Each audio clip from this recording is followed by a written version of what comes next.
Hello fellow old schoolers. So the recording here is done in my basement at the moment.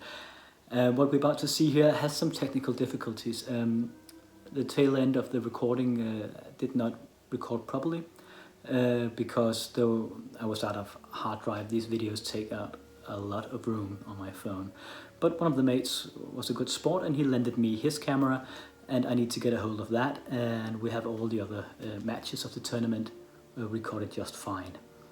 This is a matchup between Composition A and the deck, and I'll go over the decks briefly here. I don't think the deck needs much introduction. It's not an unusual matchup in these more spiky tournaments. Let's go over the decks very briefly because I think most of you probably already know both the deck and Composition A here.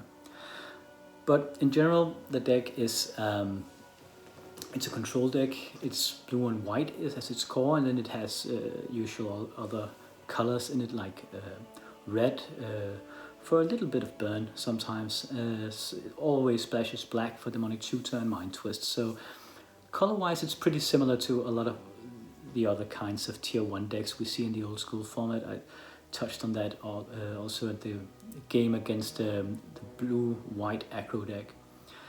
It runs with 3 to 4 Yimday Tombs, and it uses those to gain card advantage. The deck has just enough cards, so it's designed to have just enough cards to survive the early game, not be mana screwed, and have sufficient answers to most aggressors. That means just enough Swords to Plowshares, perhaps an Abyss to help them gain control, just enough counterspells. Usually they pack about 4 counterspells and a mana drain, and that's it. Perhaps some blue or red blasts after sideboard, depending on the matchup. But it'll get out a book, defend that book, slowly gain card advantage, countering and blocking the other guy until he's out of cards, or they can mind twist him. When he's out of cards, they'll put down a threat. Sometimes that's a Mistress Factory, it can be a Shivan Dragon, sometimes a Serra Angel. It depends on what kind of deck you're going for. Sometimes Travis as well. And then you have no cards in hand, he has a full hand, and he'll just ping you out with that single creature, defending it with a few counterspells, and that's game. It's all about the card advantage, that particular setup. Very, very strong. When arguably the strongest deck in old school when looked at in a vacuum. And as an all-comer deck, it's not the best deck in any kind of matchups. There are several matchups that the deck struggles more with than the Composition A do. But as an all-comer deck, and if the meta isn't prepared for it, it's usually one of the top dogs, if not the best deck to beat. Yeah, so that's about it. Let's go over the Composition A very briefly. Now, the Composition A is a homebrew of mine. It's built around Deadguy on steroids, which is black and white with a blue splash for power. But the Composition A is a bit different. It doesn't have the ramp of the Deadguy Ale on steroids. Instead, it includes red as a color as well.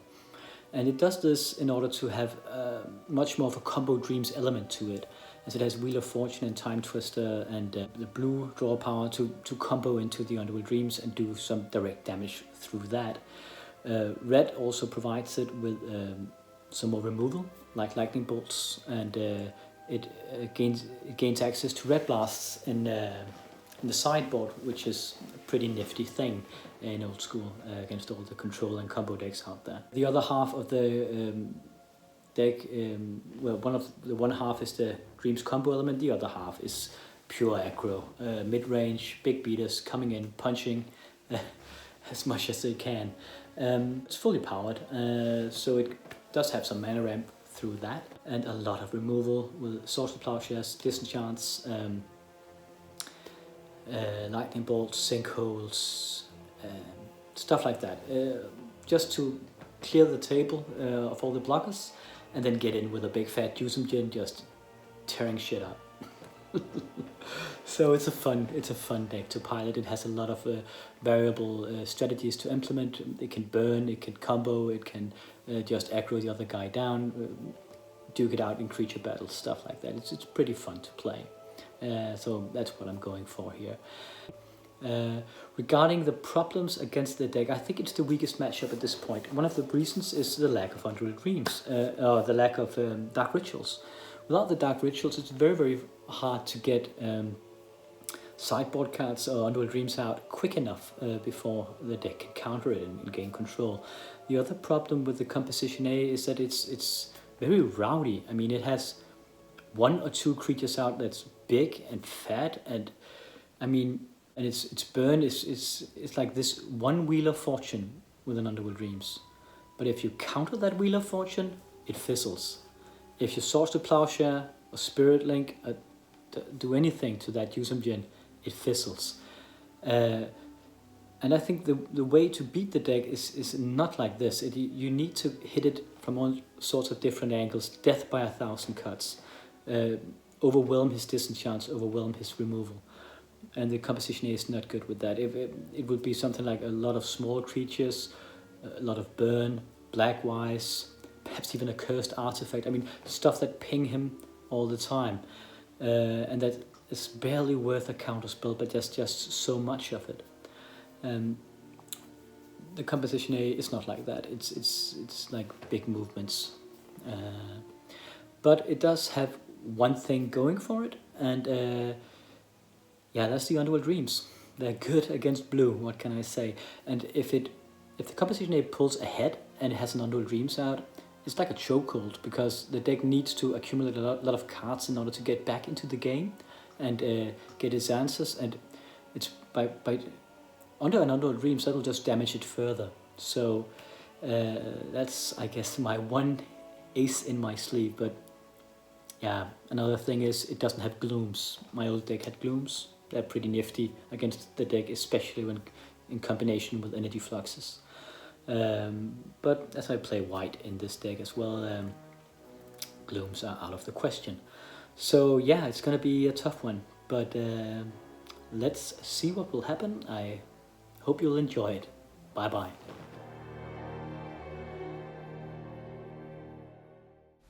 So we have the deck on the left here, and I'm on the right, just cutting the deck right here. And the guy playing the deck has played that version of the deck for ages. I think it was the first tournament I went to when I got back. That was a tournament of his way up north in Denmark. And he's always played this particular archetype.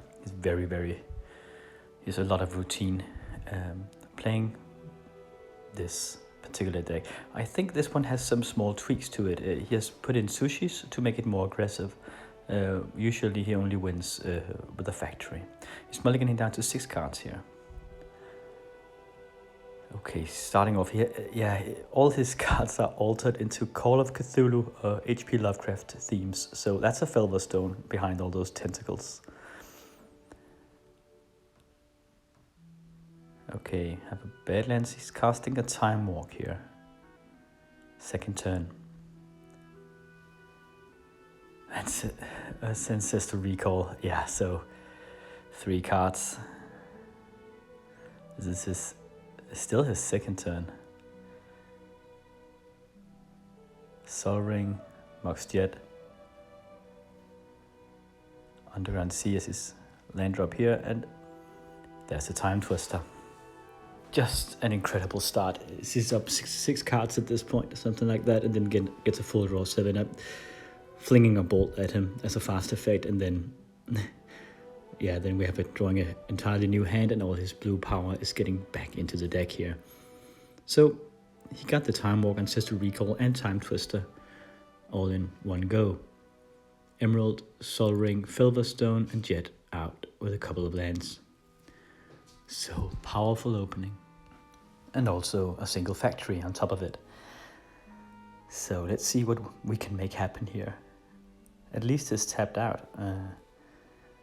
Okay, another Felverstone hitting the table here. And yet another one. It's completely mana fixed here. Yeah. So now putting down an underground sea, now his Felva Stones has access to blue mana, but he only has a single one untapped. And I need to get something in here. This is Demonic Tutor. I know he will likely be able to counter after his untap phase.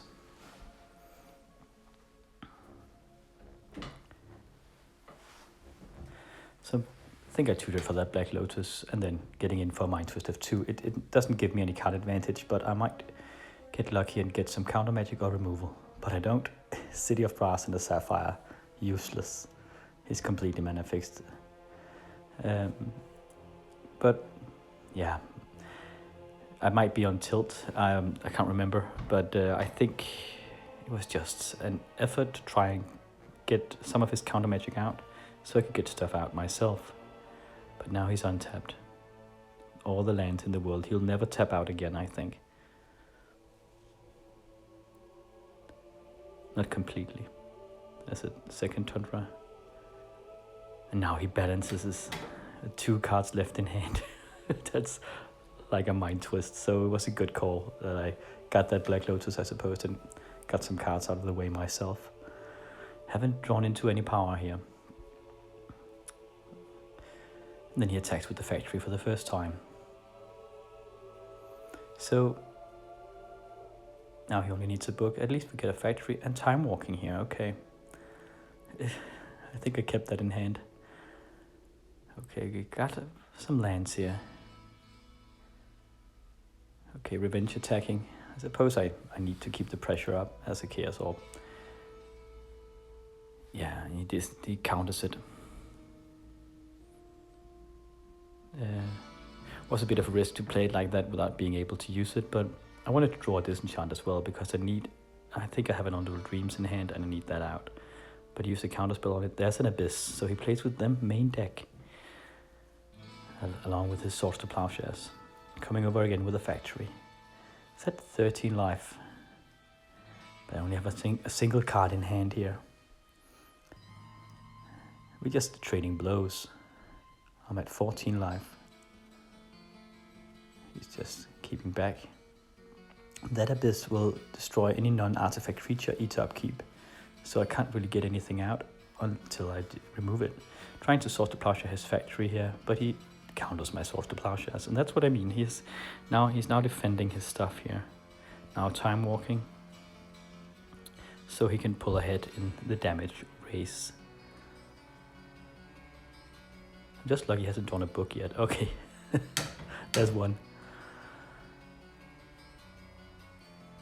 Can't attack. He chooses to have a couple of blue mana sources untapped in those altered Felva Stones there. So right before it's his turn, he draws a card with the book. Yeah, he chooses to do that rather than attacking. He has time. He's not he's in no hurry to kill me. He just needs to lock the game down. Now here's the sushi. That's what I talked about. At the moment here, it did surprise me a little that he had the main deck. But it doesn't really matter. I mean, he can have anything he wants. He'll just... Now he draws. Okay, he didn't draw an answer, so I got to Swords to Plowshare the sushi. But what I mean is he can have any kind of creature. He can have the hive. I mean, it doesn't matter. He'll just defend it and kill with it. But I suppose I'd rather have a sushi out right now than a Shivan Dragon against me. Second book coming out.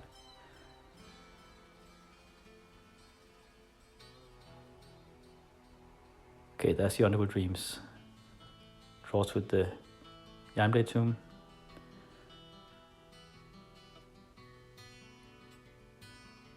As a response, draws with the other Yamblade Tomb as a response, but didn't get a counterspell. That's always something. So now he's... Okay, then I attack and he removes my factory. So now he can attack me as an open field. He can attack me as he wants, and that Abyss will just keep on sucking all creatures out of the game, unless it's artifact creatures. But at least there's an Undual Dreams on him now, so those books will hurt him. I just wish I had more to pressure him with than that.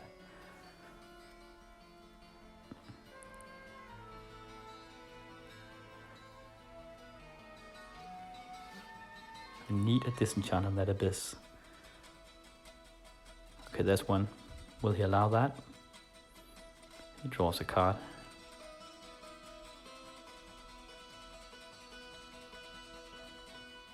And he drew into a counterspell. Good for him. So, yeah, the abyss is still there. So I can't really play any blockers. But it did do a bunch of damage to him, that Underworld Dreams, when he reads in those books. That's 3 points of damage in his draw step there.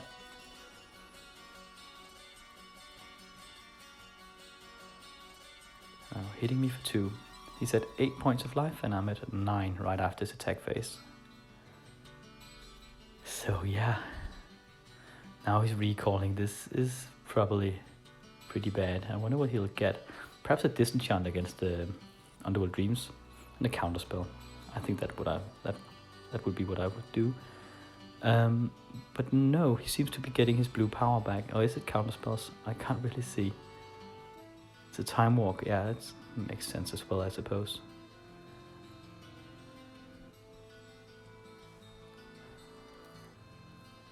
And then he attacks with the factory, puts on another factory and boosts his factory +1/+1. And then I know he has a single counterspell in hand. I'm at 6 life, he'll do 4 points of damage each attack step here. And the first removal I'll draw, he'll remove it. If I put down a creature that's not an artifact creature, the Abyss will take it. So it's a bit of a disaster here. And 2 life here. Yeah, just trampled here, getting out of Hypnotic Spectre. Doesn't even matter. Counters it just for fun, probably. Putting down a second land, but I can't do anything with it. So, yeah, passing the turn.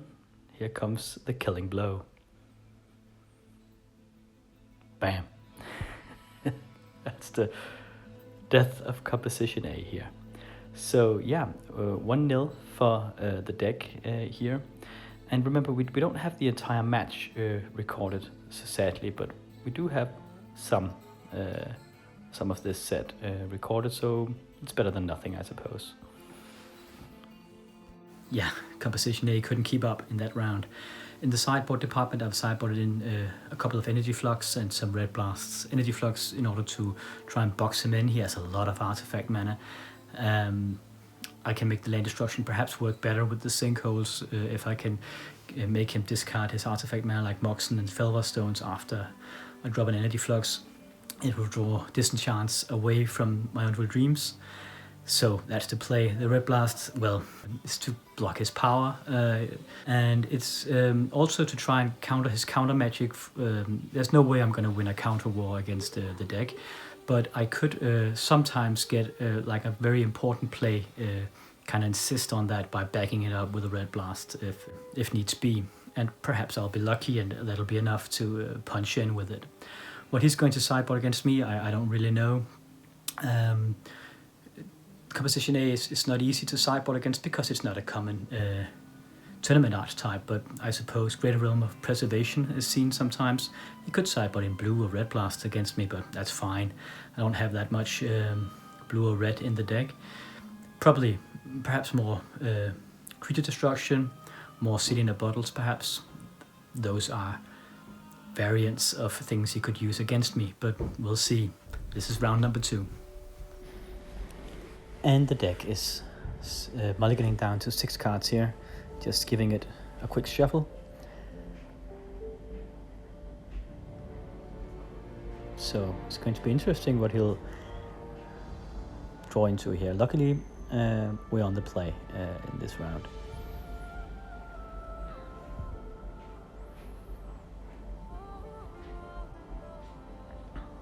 Okay, Underground Sea and a Mox Pearl.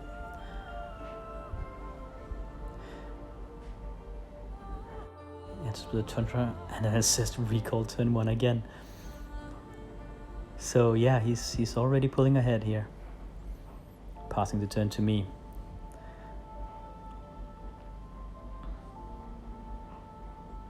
That might, I can't really see. I think it's an altered white Mox he has out there. Okay, resort to a Wheel of Fortune here. He's very much ahead in cards as he was on the draw and has an ancestral turn 1. So this is a way to reset the situation. He's now no longer ahead. I'm ahead a single card, though it cost me that round, so it evens out. But the good news is that he has actually, it's not a time twister, so that ancestral recall has been used. It's in the graveyard. He needs to recall for it now. Oh, he drew into a Library of Alexandria though. So yeah, okay, but that's a quick answer to it here. Draws a card. I don't think he plays with, I can't really counter in any way there. Not even a Power Sink or Spell Blast would be usable in this situation. Okay, and then it's my turn to use Ancestral Recall. So wheeling the Ancestral Recall away from him and getting into an Ancestral Recall myself. So now the composition A is slightly ahead here. Is passing the turn to him. Okay, he has a double blue mana out with those double tundras. He'll likely sit back with counter magic in hand here.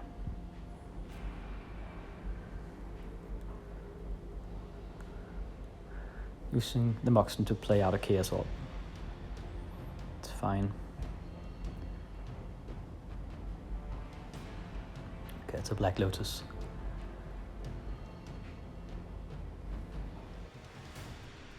Okay, tapping everything here. Ooh, I'm mind twisting his entire hand. There's the counter spell. Oh, and a red blast. And he actually had a blue blast in hand, but he's tapped out and he didn't have any, another blue source anyway.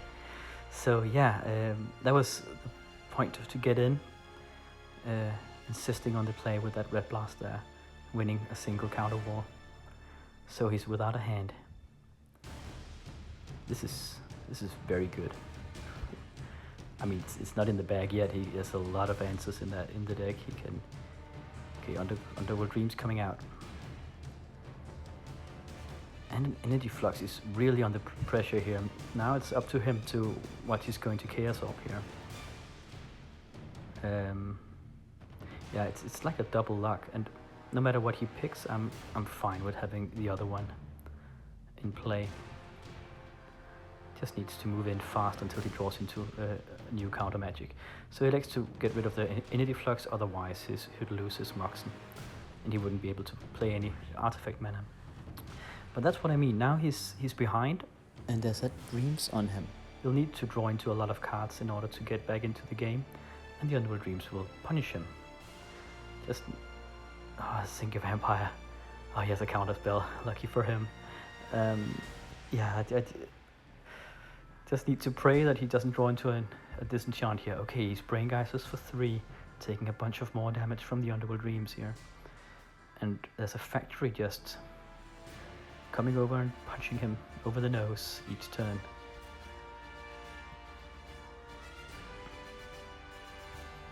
Okay, he plays an Underground Sea and passes the turn. Now that's not a white mana source. I can easily get in again. So here we go. 2 points of damage. More threats being produced.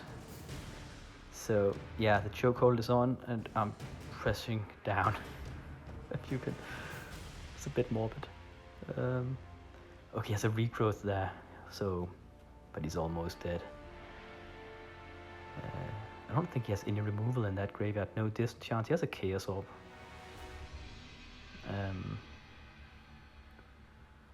But that's the only thing.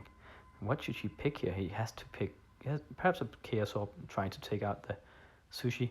No, it's a Time Twister. That's a Hail Mary. So yeah, he chooses to play it. Going to 1 point of life here. Needs to draw into disenchants and all sorts of other stuff. And yeah, sadly this is where the camera actually set off, but there's no way back from him from this position. Even if he gets rid of the Dreams, there's so many threats. Rid of the Underworld Dreams, there's so many threats on him now, and I get a full hand with Burn and stuff like that. He's a goner. So he loses the second match, second round here, and going to 0 life, and then my camera sadly is full. It's so annoying, because the third game was also a really nice game. It's a long one. He won it fair and square. No explosive start, but just a long war. So I'm really sad it didn't make the recording, and obviously it's also a bit of a bummer losing 2-1 in this setup. It was pretty close though. And as said, the deck, it's not a favorite matchup for me. Far from it. I think it's the worst. But we'll keep on trucking. I'll put out another video this evening or tomorrow, and the rest of the recording should be perfectly fine. The next one is the final battle before the top 8. I've lost 2 games, so I can't lose anymore. More on that later. And it's against another tier 1 setup, obviously, in this tournament. We'll see what will happen. Thank you for watching this, and I'm sorry the camera was full at the end of this match. But yeah, hope to see you next time for a full recording.